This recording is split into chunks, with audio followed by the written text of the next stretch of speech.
The silence in the sprawling penthouse was the first thing that struck him. Not the peaceful quiet of early morning, but a cold, hollow emptiness that clung to the air. Nathaniel Sterling called her name, Ava, but only the echo answered. On the perfectly made bed, where his pregnant wife should have been sleeping, lay a single white envelope. Her name wasn't on it. His was. Inside the letter didn't scream or accuse. It was worse. It was calm, precise, and utterly devastating. It spoke of a truth he could no longer hide, and a future he had just lost. Ava was gone, and he was about to learn that her disappearance was not an act of weakness, but the first move in a war he never saw coming. The Sterling penthouse was a testament to a life lived above the clouds, both literally and figuratively. Perched 50 stories above the glittering expanse of downtown Chicago, its floor-to-ceiling windows framed a city that seemed to worship at its feet. For Ava Sterling, it was a beautiful cage, exquisitely decorated with modern art, Italian furniture, and the suffocating weight of loneliness. At 7 months pregnant, Ava moved through the opulent space with a gentle grace that belied the subtle anxiety in her eyes. She would often stand by the vast windows, one hand resting protectively on her swollen belly, and watch the tiny anonymous people bustling below. They all seemed to be heading somewhere with purpose. She, on the other hand, was simply waiting for her husband, Nathaniel, to come home, waiting for their baby, a little girl she had already named Lily, to arrive, waiting for the life she had been promised to finally feel real. Nathaniel Sterling was a man forged in the crucible of ambition and old money. He was devastatingly handsome, with a charm that could disarm board members and a ruthlessness that had doubled his family's fortune. When he married Ava, a warm-hearted art curator with a kind smile and a genuine soul, the society pages called it a fairy tale. He was the prince, and she was the beautiful, gentle woman who had captured his heart. But fairy tales, Ava was learning, were often best read from a distance. The man she had fallen in love with, the one who quoted poetry during their first date at the Art Institute, the one who held her hand through a thunderstorm because he knew she was afraid was becoming a ghost. He was present in body, but absent in spirit, his mind perpetually elsewhere. His phone was a permanent extension of his hand, buzzing with texts he would angle away from her and calls he would take in his study, with the door firmly closed. "It's the merger, darling," he would say, his voice a smooth balm, meant to soothe any suspicion. "It's a monster. Just a few more weeks of this, I promise. Then it's just you, me, and our little Lily." Ava wanted to believe him. She clung to those words, repeating them to herself like a mantra. She filled her days with prenatal yoga, designing the nursery in soft shades of lavender and cream, and reading parenting books until the words blurred. She was building a nest, feathering it with all the love and hope she possessed, praying it would be enough to entice the man she married to finally land. Her best friend, Jessica Thorne, a sharp-witted attorney who saw the world in facts and evidence, was less convinced. A merger doesn't require whispering into a phone at 2 a.m. "Ava," Jessica had said over lunch the week before, her gaze pointed, "and it certainly doesn't require buying new cologne that smells suspiciously like something a 20-something would wear." "He's under a lot of stress," Ava defended, though her voice lacked conviction. "He's doing this for us, for our family." Jessica had simply sighed, reaching across the table to squeeze her hand. "Just be careful. A man who builds an empire is used to acquisitions. Make sure you're not one of them." The words had stung, because they echoed a tiny, terrified voice in her own heart. She pushed the doubt away, blaming it on hormones, on the anxieties of a first-time mother. Nathaniel still had his moments of tenderness. He would return late, exhausted from his meetings, and place a hand on her belly, a flicker of wonder in his eyes as he felt their daughter kick.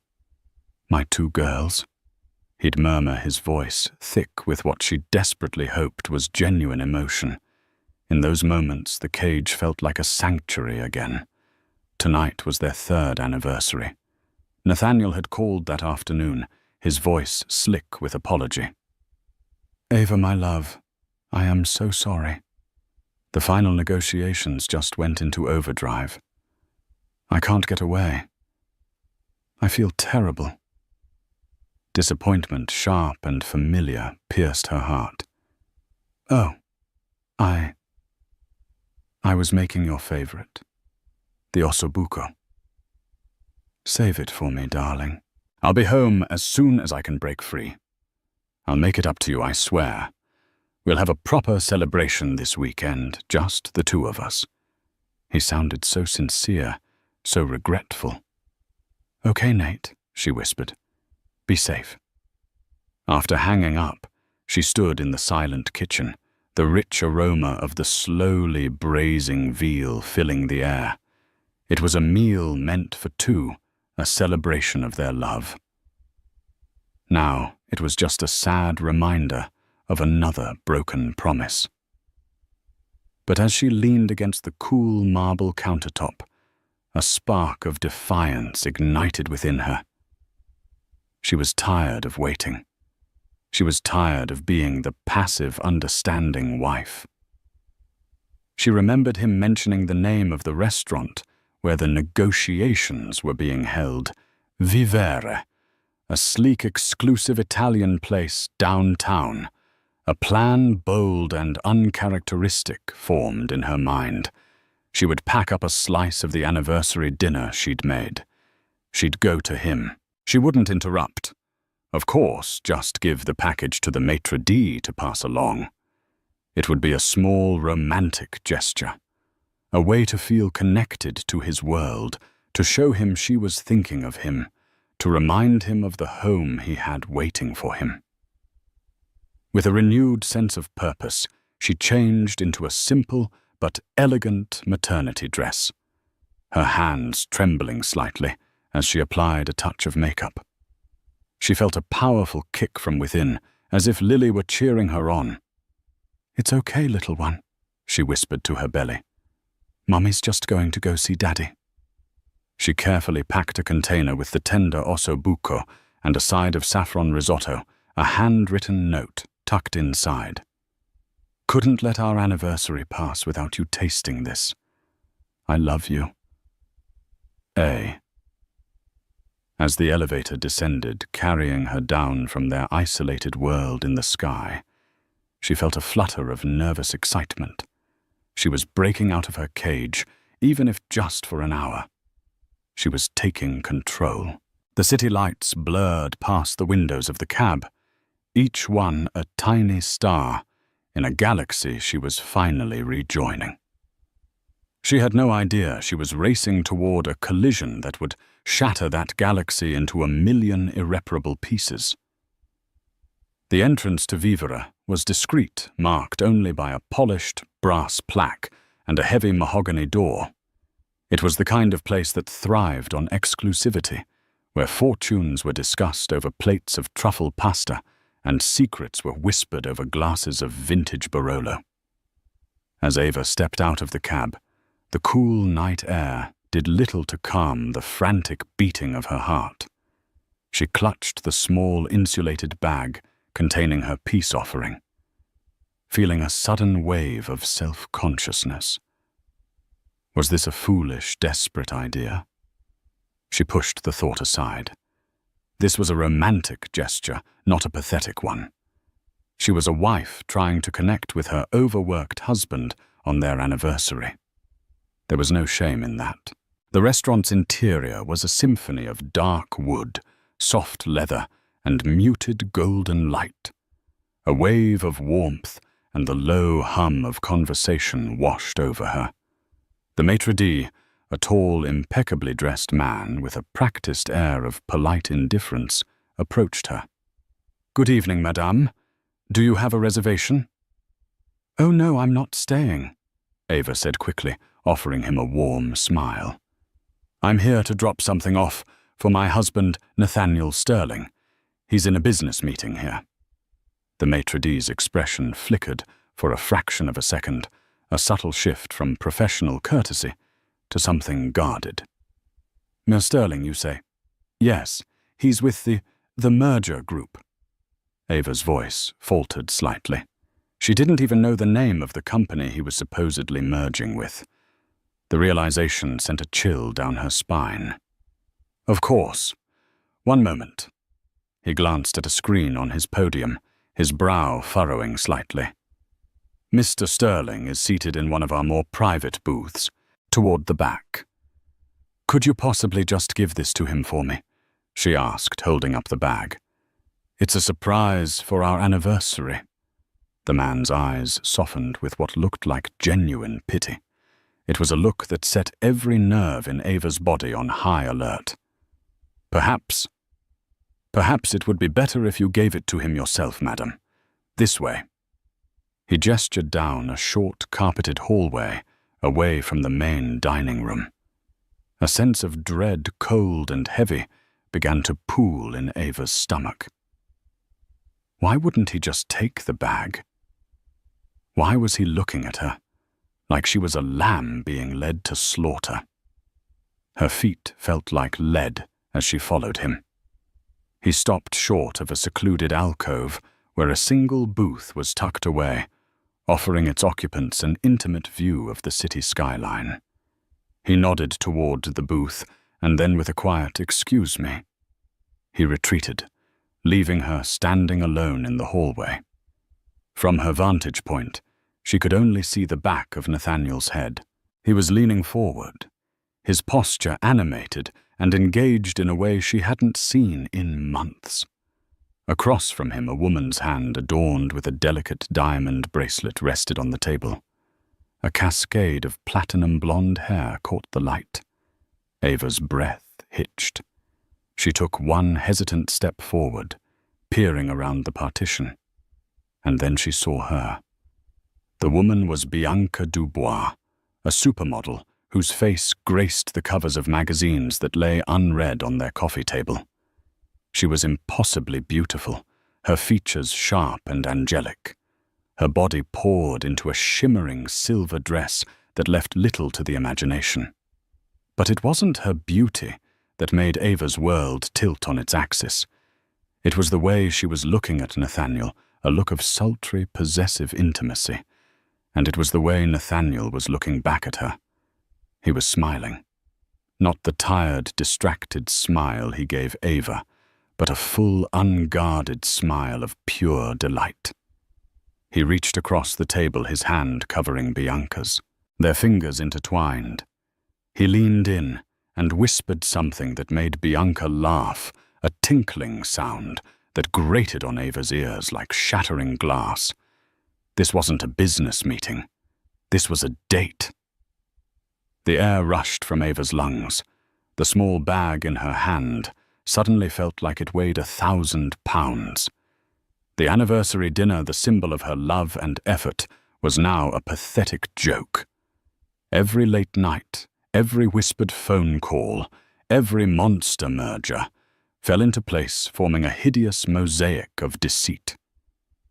Jessica's warnings, her own suppressed doubts, they all came roaring to the surface. A wave of nausea and dizzying pain washed over her. She stumbled back, her hand flying to her mouth to stifle a sob. The movement caught Nathaniel's eye. His head whipped around. His smile vanished, replaced by a mask of pure, unadulterated shock, which quickly morphed into cold fury. His eyes, the same eyes that had once looked at her with adoration, now blazed with the anger of a man who had been caught. He disentangled his hand from Bianca's and stood up abruptly, his chair scraping loudly against the floor. Bianca looked over her perfectly sculpted face, registering a flicker of annoyance, before settling into a smirk of triumphant contempt as she took in the sight of Ava, pregnant, heartbroken, and utterly out of place. "Ava!" Nathaniel hissed, striding toward her. He grabbed her arm, his grip painfully tight, and pulled her further down the hallway, away from the prying eyes of the other diners. "What in God's name are you doing here?" His voice was a low, venomous whisper. There was no concern, no remorse, only rage at being discovered. "It's our anniversary," she choked out the words, tasting like ash. The bag slipped from her fingers, hitting the plush carpet with a dull thud. "Our anniversary. You think it's appropriate to follow me, to spy on me?" He seethed, his face inches from hers. "You've embarrassed me. You've embarrassed yourself." Tears streamed down Ava's face, hot and blurring her vision. "You're here with her, on our anniversary." "This is a business dinner." He lied, the words sounding hollow even to his own ears. "Bianca is the new face of Sterling Industries' lifestyle brand. This is work." Ava stared at him, at the man she had promised to love for eternity. She saw not a husband, but a stranger. A cruel, calculating stranger who was insulting her intelligence while her heart was breaking. From the alcove, Bianca's voice drifted toward them, laced with bored amusement. "Nate, darling, is there a problem? Your guest looks unwell." The dismissive way she said guest was the final, brutal blow. Ava was not his wife, not the mother of his child. She was an inconvenience, an interruption. Ava looked from Nathaniel's furious face to the smirking model, and then back. The fight drained out of her, replaced by a chilling clarity. The cage wasn't just lonely. It was a lie. The man she loved didn't exist. He was a character Nathaniel had played to acquire her, and now the performance was over. Without another word, she wrenched her arm from his grasp. She turned her back on him, on the life they had built, and walked away. She didn't run. She walked with a strange, newfound calm, her posture erect. Each step was a deliberate severing of a tie. She could feel his eyes burning into her back, but he didn't call out to her. He didn't follow. She walked past the pitying maitre d', through the heavy mahogany door, and out into the indifferent city night. The cold air hit her face, but she barely felt it. She was already numb. The fairy tale was over. The shattered pieces of her reality lay scattered on a restaurant floor, and all she could do was walk away from the wreckage. The taxi ride back to the penthouse was a silent, surreal blur.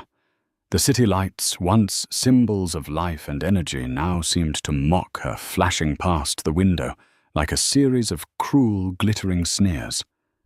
Ava sat perfectly still in the back seat, one hand resting on her belly, not out of tenderness, but as if to shield her unborn daughter from the toxic truth that had just poisoned their world. The baby was the only real thing left. She paid the driver in a daze and rode the private elevator up 50 floors, the ascent feeling like a descent into hell. When the doors opened directly into their apartment, the opulence that had once felt comforting now seemed grotesque. It was a stage set for a play about a happy marriage, and she had just discovered the lead actor was a fraud.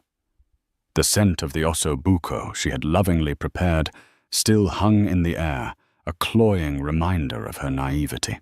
She walked into the kitchen, her movements stiff and robotic, and dumped the entire pot of food into the garbage disposal. She watched, transfixed, as the rich, dark meat and vegetables were pulverized into an unrecognizable slurry. It felt symbolic. For hours she wandered the vast apartment like a ghost, She touched the cold marble of the countertops, the soft cashmere of the throws, the rigid spines of the books on the shelves.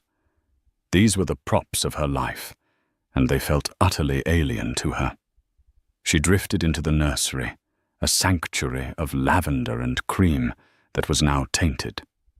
The tiny dresses hanging in the closet, the small rocking horse in the corner, the mural of gentle stars on the ceiling. They were all for a child who would now be born into a broken home. A sob, raw and ragged, finally escaped her lips, breaking the suffocating silence. She sank to the floor, leaning against the crib, and wept. She cried for the man she thought she had married, for the love she thought they shared, for the future that had been stolen from her. She cried until she was empty, until there were no tears left, only a cold, hard clarity settling deep in her bones.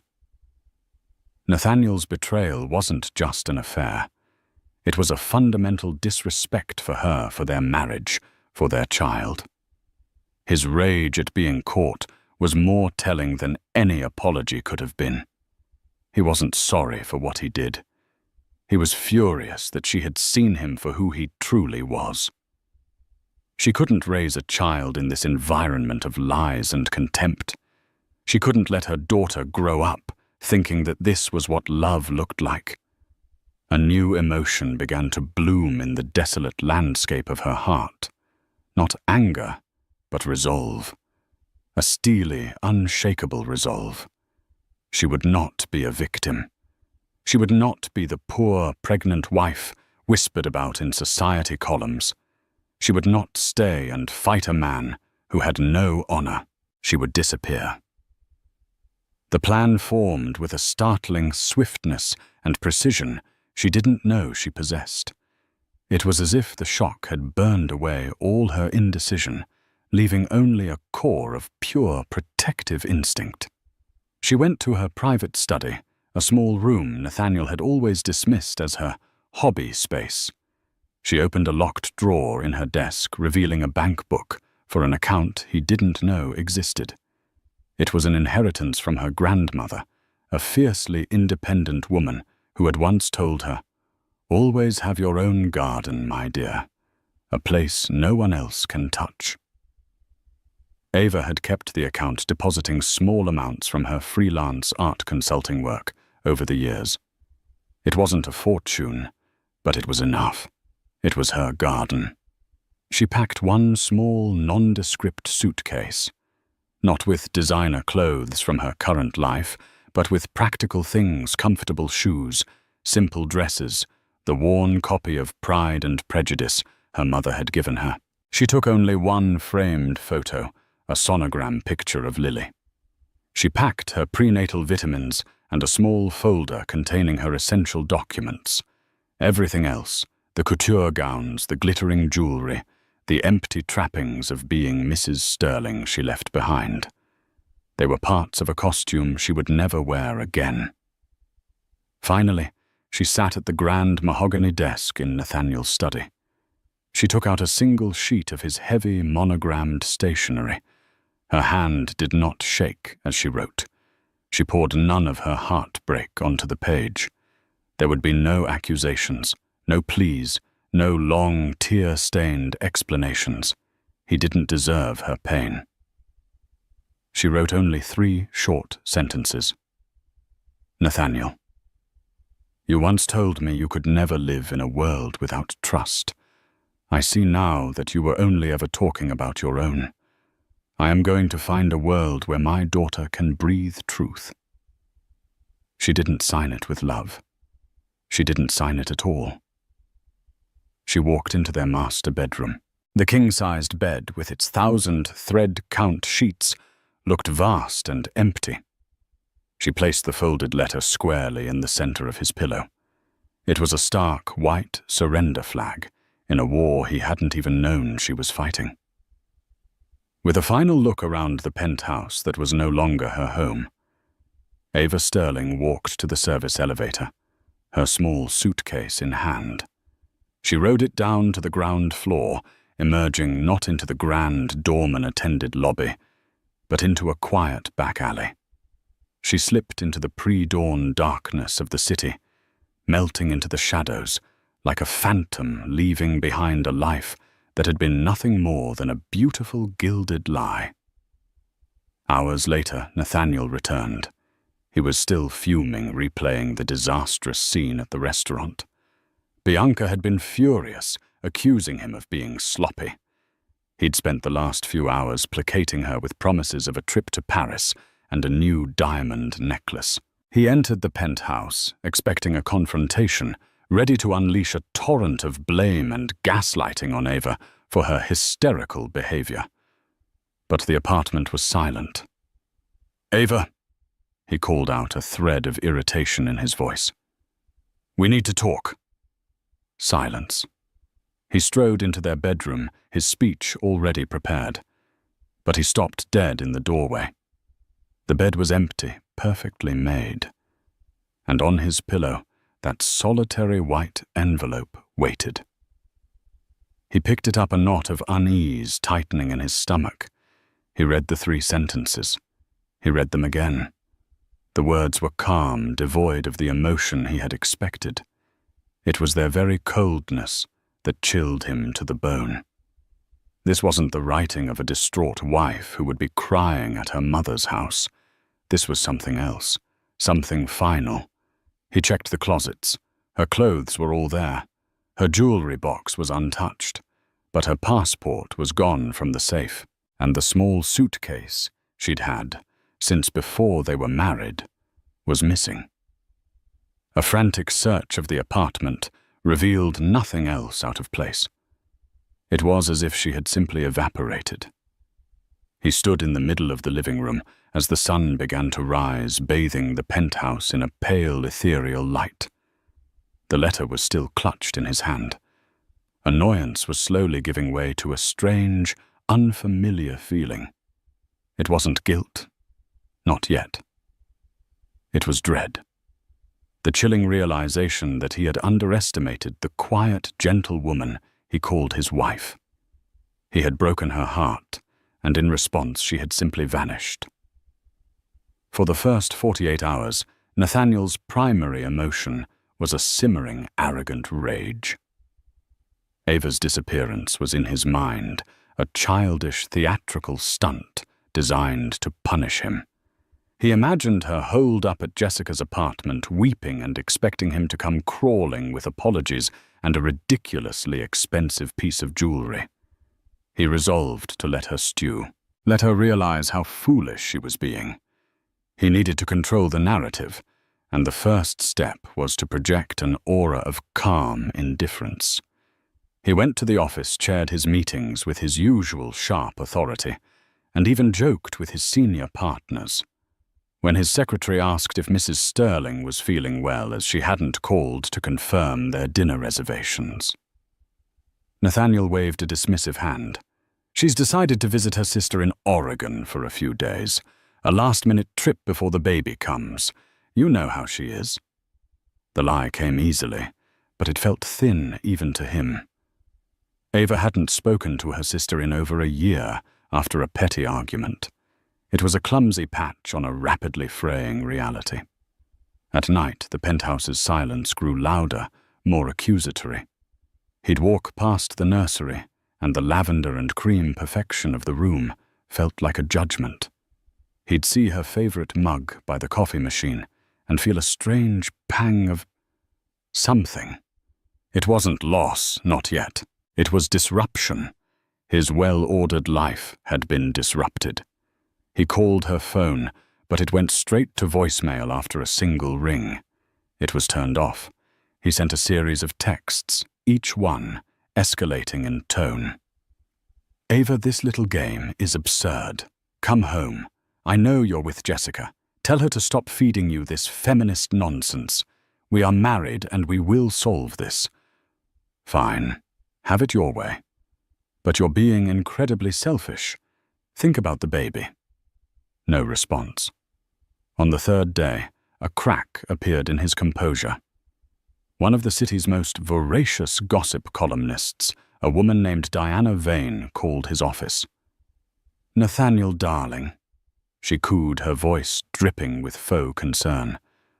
"I heard a rather distressing rumor that Ava was seen leaving Vivre in tears the other night, and no one has seen her since. Is everything all right in paradise?"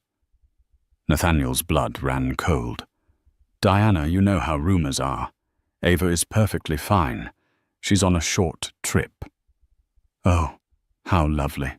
And I suppose the other rumor that you were dining with the exquisite Bianca Dubois at the time is also just a silly misunderstanding." He ended the call, his hand trembling slightly. The story broke the next morning, a small but venomous piece tucked into the society pages. Trouble for the Sterlings. Millionaire magnate Nathaniel Sterling was spotted getting cozy with model Bianca Dubois on his anniversary, while his 7 months pregnant wife, Ava, has reportedly gone on a trip. Sources say Mrs. Sterling has been incommunicado for days. Has the fairy tale soured?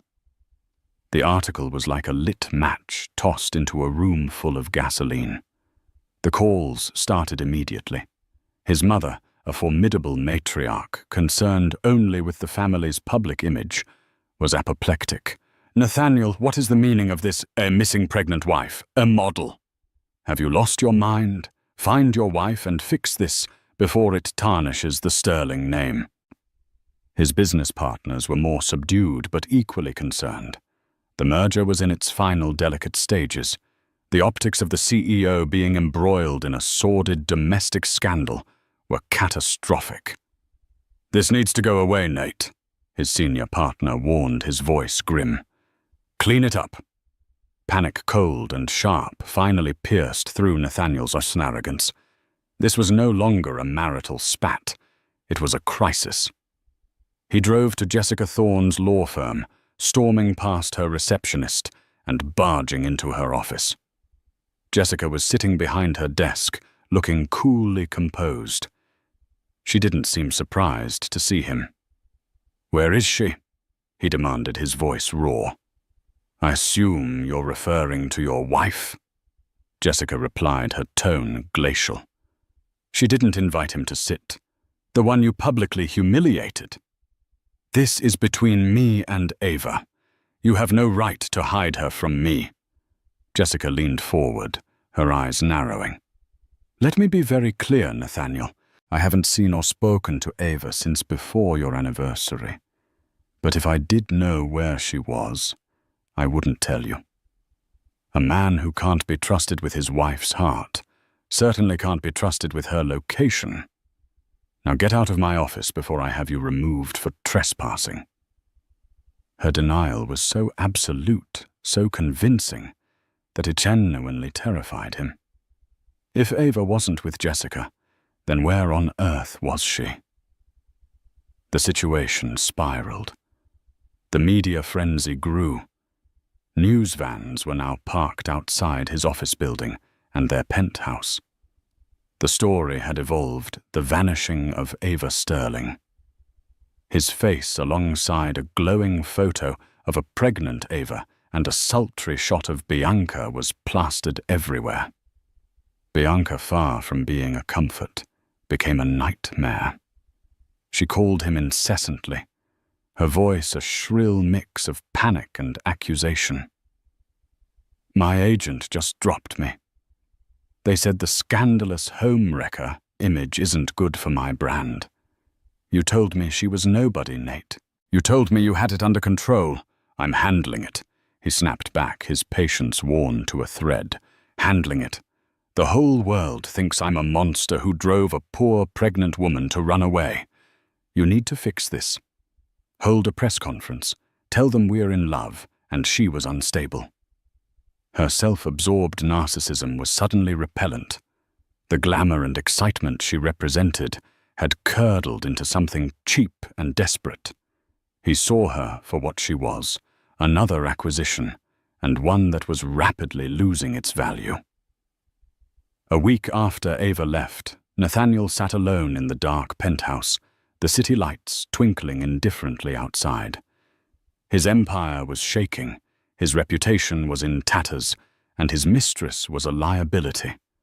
The silence of the apartment was no longer just empty, it was mocking him. He finally looked at the letter again, the 3 short sentences that had started it all. I am going to find a world where my daughter can breathe truth. He had dismissed it as melodrama.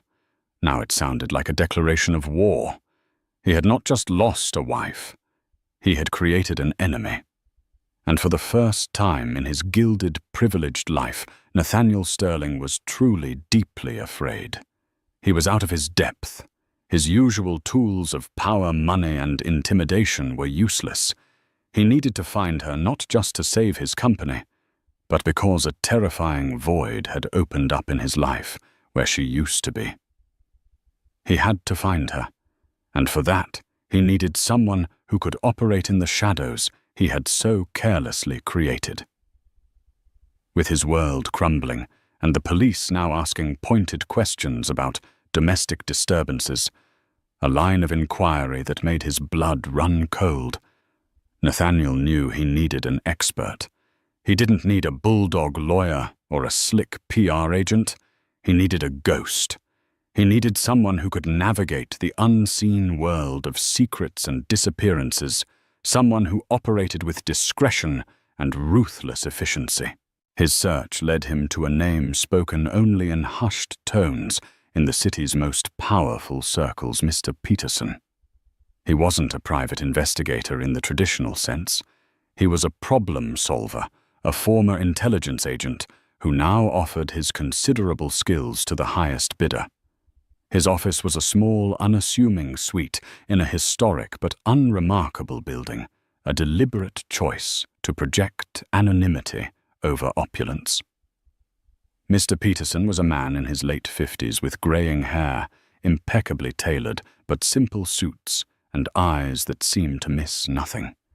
He listened to Nathaniel's frantic, self-serving version of events without interruption, his hands steepled on the uncluttered surface of his desk. When Nathaniel finished, Peterson was silent for a long moment. You have lied to the police, the media, and your business partners. Peterson stated, his voice calm and even. It wasn't an accusation. It was an observation. You will now tell me the truth. Every detail. My work is impossible when built on a foundation of deceit. Stripped of his usual power, Nathaniel found himself confessing everything: the affair with Bianca, the confrontation at the restaurant, his cruel words, the coldness of Ava's letter. He painted a picture of Ava as gentle, unassuming, and emotionally fragile. She couldn't have done this on her own, Nathaniel insisted. She's not capable. Someone must be helping her, manipulating her. Peterson's expression remained unreadable. Assumptions are the enemy of discovery, Mr. Sterling. You have assumed your wife is weak. Let us operate on the evidence instead. Peterson's investigation began not with a search for Ava, but with a forensic deconstruction of her life. He wasn't looking for a damsel in distress. He was looking for a strategist. He accessed financial records, phone logs, and email accounts that Nathaniel didn't even know Ava had. Slowly, a portrait of a completely different woman began to emerge. Your wife was not idle, Mr. Sterling, Peterson reported a week later, sliding a thin file across his desk. For the past 6 months, she has been methodically moving small sums of money from your joint accounts amounts, small enough to go unnoticed by you, into a private trust. The total is just over $200,000. Nathaniel stared dumbfounded. That's impossible. She never handled the finances. She also liquidated a small portfolio of stocks she inherited from her grandmother 3 weeks before she disappeared. Peterson continued, his voice impassive. And she made a single significant withdrawal from that private account the morning she vanished. $50,000 in cash. The image of a weeping, hysterical woman was evaporating, replaced by that of a calculating planner. The disappearance was not a spontaneous act of heartbreak. It was a premeditated escape. Peterson's inquiries delved deeper, uncovering layers of Nathaniel's own life he preferred to keep hidden.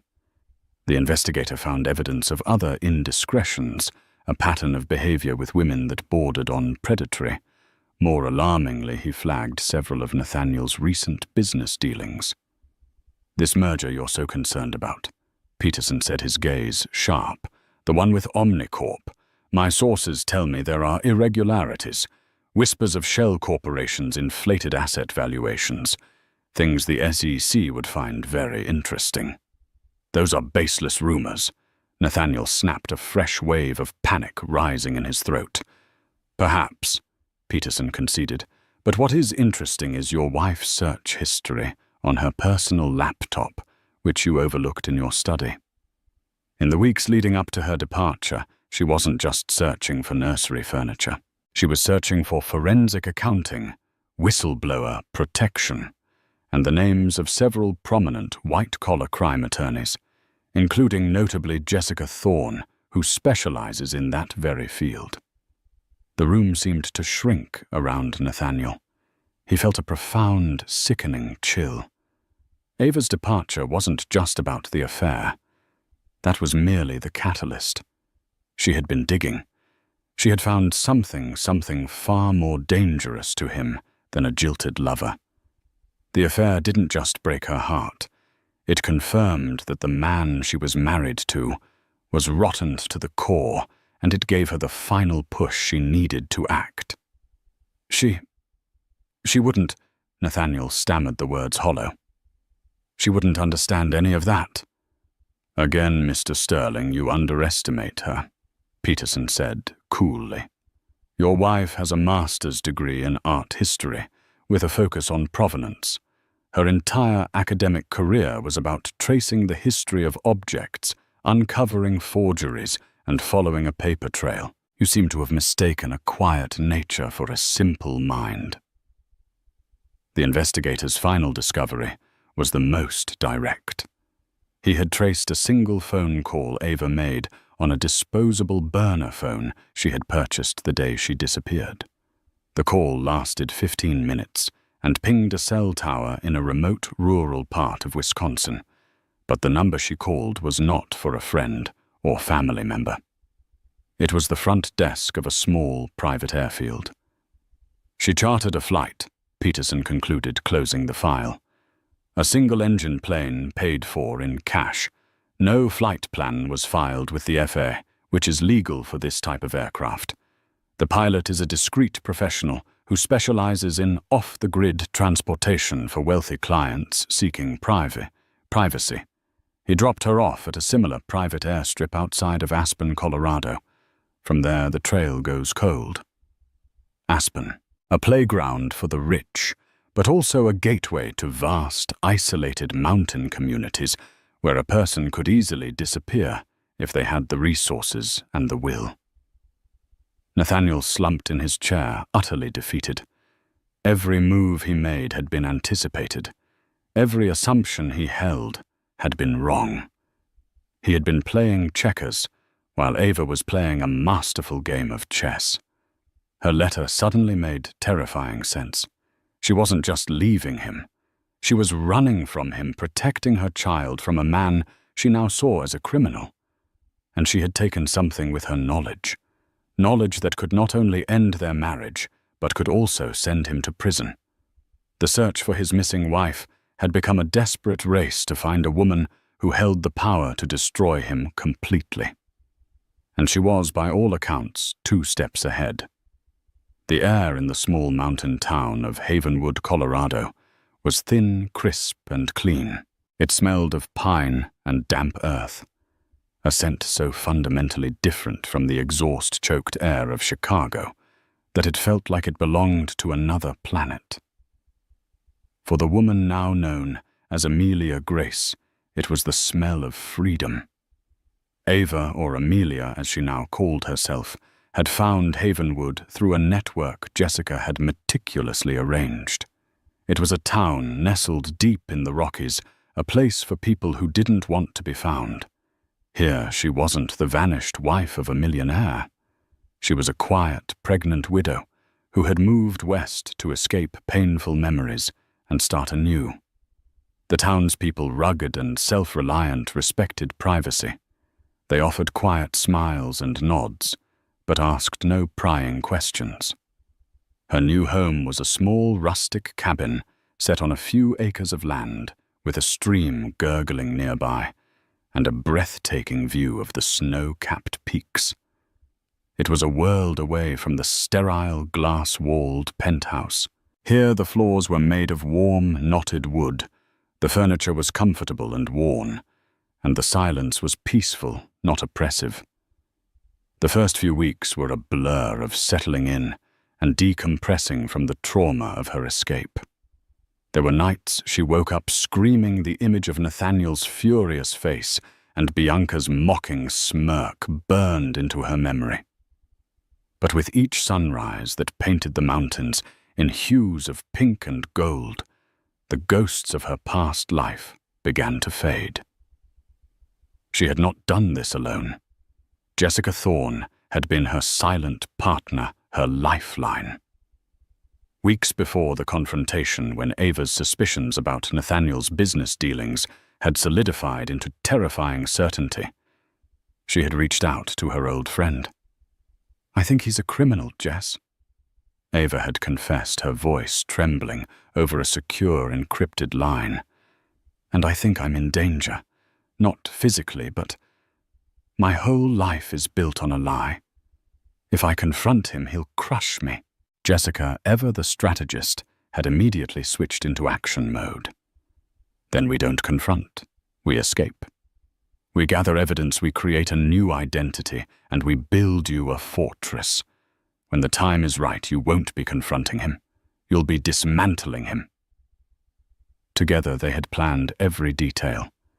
Jessica had arranged the burner phones, the private charter, the purchase of the cabin through a blind trust, and the creation of Ava's new identity.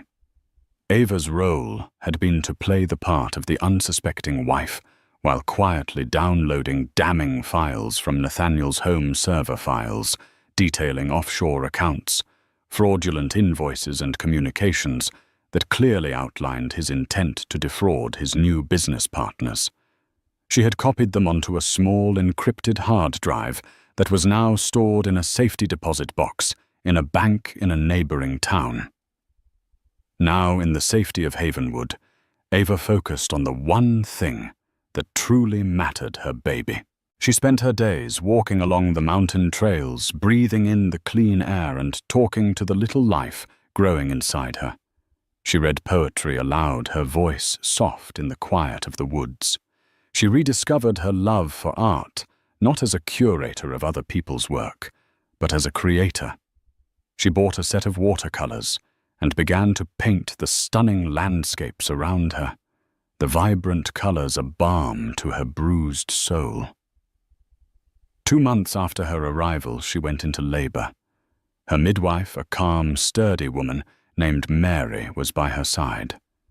There was no cold, sterile hospital room, no panicked husband in the waiting room.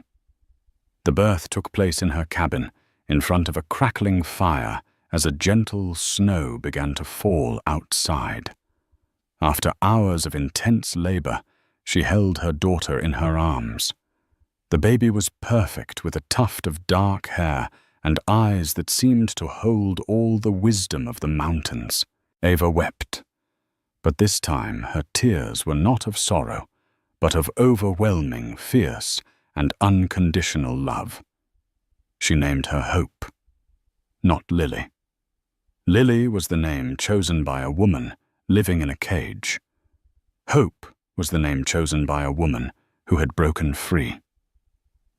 "Hello, Hope," she whispered, her voice thick with emotion as she kissed her daughter's forehead. "It's you and me. We're going to be okay." Motherhood consumed her, healed her. Caring for Hope gave her a profound sense of purpose, that her life with Nathaniel had always lacked. She was no longer just Ava Sterling, the wife. She was Amelia Grace Hope's mother. It was a title that felt more real and more valuable than any other. She kept in touch with Jessica weekly through encrypted emails. Jessica updated her on the firestorm she had left behind. Nathaniel's public image was in ruins. The Omnicorp merger had stalled the partners, now deeply spooked by the scandal and the whispers of financial impropriety. Peterson. Jessica learned through her own network was digging, getting closer. "He's hired the best," Jessica wrote. "They will find you eventually. Nathaniel is cornered and desperate. We need to decide when to make our move." One crisp autumn afternoon, as Ava sat on her porch, rocking a sleeping Hope, she looked out at the majestic, unyielding mountains. They had stood for millennia, silent witnesses to storms and seasons, their strength absolute. She felt a kinship with them. She was no longer the fragile woman who had fled in the night. She had weathered her own storm. She had given birth to a new life, and in doing so had reborn herself. She was strong. She was ready. She opened her laptop and sent a short, decisive email to Jessica. "It's time. Let's burn it all down." The Sterling Industries annual shareholder meeting was being held in the grand ballroom of the Drake Hotel, a historic bastion of old Chicago wealth. The atmosphere was thick with tension. For months, the company had been hemorrhaging value. The failed Omnicorp merger, coupled with the ongoing scandal of the CEO's missing wife and swirling rumors of an impending SEC investigation, had created a perfect storm of investor panic. Nathaniel Sterling stood at the podium, his face pale and drawn a phantom of the confident titan he had been less than a year ago. He was fighting for his corporate life. He delivered a desperate, impassioned speech filled with jargon about restructuring, future-proofing, and synergistic alignment. He was trying to project strength to reassure the grim-faced men and women in the audience that their investments were safe, that he was still in control. But his voice lacked its former authority. His charm felt rehearsed and hollow. The room was not buying it. And so, he concluded, his voice straining, "I ask for your continued faith in my leadership as we navigate these temporary headwinds and steer this great company toward a prosperous future." A tense, unconvinced silence followed. The chairman of the board, a stern man named Arthur Vance, was about to open the floor to questions. Questions Nathaniel knew would be brutal when the grand double doors at the back of the ballroom swung open. Every head turned. A ripple of gasps and whispers spread through the room like wildfire. Framed in the doorway stood two women. The first was Jessica Thorne, her expression sharp and commanding. But it was the woman beside her who stunned the room into absolute silence. It was Ava. But it was not the Ava anyone remembered. The soft, gentle wife was gone. In her place stood a woman of breathtaking poise and power. She was dressed in a tailored, dark blue suit that was understated yet undeniably expensive. Her hair was styled in a sleek, professional cut. Her face, free of the haunted anxiety that had once clouded it, was calm and resolute. She radiated a confidence that was more potent than any of Nathaniel's blustering speeches. In her arms, she held a beautiful, bright-eyed baby girl. Nathaniel stared, his blood turning to ice in his veins. He felt as if he were seeing a ghost, a vengeful, impeccably dressed ghost. His mouth went dry. All the air seemed to have been sucked from the room. With a slow, deliberate pace, Ava and Jessica walked down the center aisle, the clicking of their heels the only sound in the cavernous ballroom. The shareholders parted before them as if they were royalty. Ava's eyes were locked on Nathaniel, her gaze level and unyielding. It was not a look of hatred or of pain. It was the cool, detached gaze of a victor observing her vanquished foe. They stopped directly in front of the podium. Ava adjusted the baby in her arms, her movements smooth and maternal. Arthur Vance, the chairman, was the first to find his voice, though it was strained with shock. "Ava, Mrs. Sterling. My God, is that you?" "It is Arthur," Ava replied, her voice clear and steady, amplified by the microphone Nathaniel had just been using. It carried to every corner of the room. "Although I will be reclaiming my maiden name, Ashford, please call me Ms. Ashford."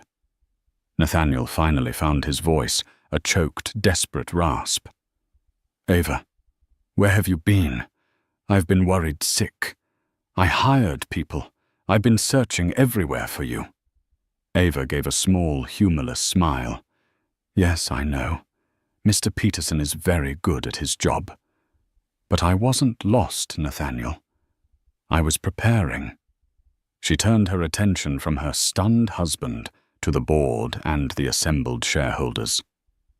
"I apologize for this interruption," she said, her voice ringing with authority. "But I am here today as the mother of Hope Ashford, who is through my marriage settlement and her paternal lineage a significant shareholder in this company, and I am here as a whistleblower." A collective gasp went through the room.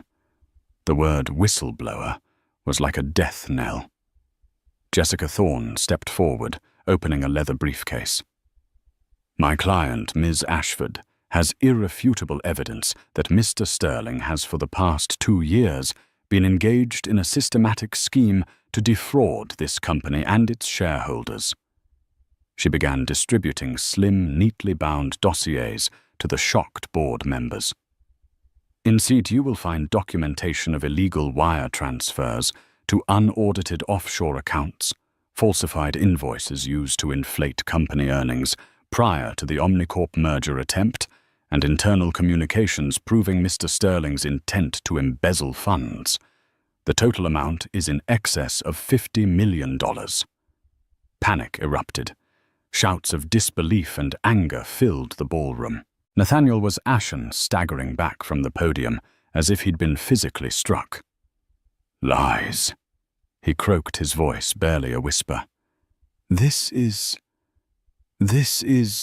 revenge. She's a scorned woman, trying to destroy me." Ava met his desperate gaze, her own expression unpitying. "Was I scorned, Nathaniel?" "Yes, but this isn't about revenge for a broken heart. It's about justice for your crimes. It's about protecting my daughter's legacy from the man who was willing to steal it." She shifted Hope in her arms, and for the first time her voice softened as she looked down at her child. "You built an empire on lies," she said, her eyes lifting back to his, now hard as diamonds. "And I'm here to ensure that my daughter's future is built on truth." Her entrance was not just a return, it was a coup d'etat. She hadn't come back to reclaim her place beside him. She had come back to take his. The room was in chaos, but Ava stood at its center, a pillar of calm, righteous power. The vanishing act was over. The reckoning had just begun. The evidence in the dossiers was a bombshell that obliterated Nathaniel's world in minutes. The ballroom erupted as board members saw undeniable proof of his crimes. His desperate claims of a scorned wife's revenge were useless against the cold, hard facts of his own emails and offshore accounts. Nathaniel, his face a mask of disbelief, lunged toward Ava. "You've destroyed everything!" he screamed, his voice raw with fury. Before he could reach her, security guards intercepted him, restraining the disgraced CEO as he thrashed and cursed. Ava looked at the shell of the man she had married, her heart holding only a calm, final resolve. "You destroyed it, Nathaniel," she said, her voice cutting through his rage. "I just turned on the lights." With that, she turned her back on him and walked out of the ballroom with her daughter and her lawyer, leaving the chaos behind. Her departure was followed by the swift arrival of federal agents. Nathaniel was arrested on the spot, his downfall as public and humiliating as he had always feared. The fallout was absolute. Convicted on multiple counts of fraud and embezzlement, Nathaniel was sentenced to a lengthy prison term, stripped of his assets and his power. The Sterling board, in an effort to save the company, appointed Ava, now Ms. Ashford, to an advisory role, relying on her integrity to restore faith in the business. 1 year later, Ava stood in her bright, sunny apartment overlooking a park. Her paintings filled the walls with color, and her daughter Hope took her first happy steps across the wooden floor. She was not a wife who had vanished, but a woman who had found herself. She had escaped the gilded cage, and in doing so had built a true home, a life founded not on wealth, but on the unshakable ground of truth and love. What an incredible journey of strength and resilience. Ava's story is a powerful reminder that the deepest betrayals can often ignite the fiercest transformations. She turned her pain not into despair, but into a meticulously planned quest for justice, proving that true power isn't about wealth or status, but about integrity, courage, and an unbreakable love for her child. She didn't just escape a toxic marriage. She dismantled an empire of lies to build a future based on truth. If her story of triumph moved you, please take a moment to show your support. Hit that like button to let us know you enjoyed it, and share this video with someone who loves a story of ultimate karma and empowerment. Don't forget to subscribe and turn on notifications so you won't miss our next gripping tale. Thank you for listening, and we'll see you in the next story.